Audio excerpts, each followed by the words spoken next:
अस्सलाम वालेकुम व्यूअर, ये ऑस्ट्रेलोप चिक्स हैं। आज ये 2 महीने और 2 दिन के हो गए हैं। तो मैंने तकरीबन 1 महीना 4-5 दिन पहले ख़रीदे से।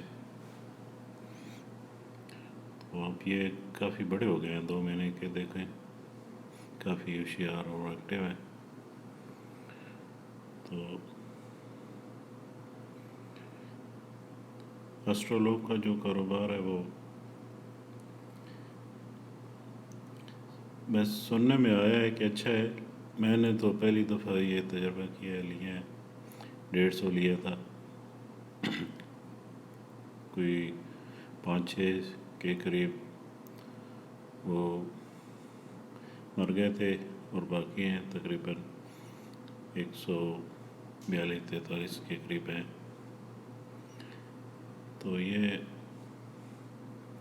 2 माह के काफ़ी बड़े हो गए हैं, अच्छे हैं। और ये उम्मीद है कि 4 महीने के जब हो जाएंगे तो ये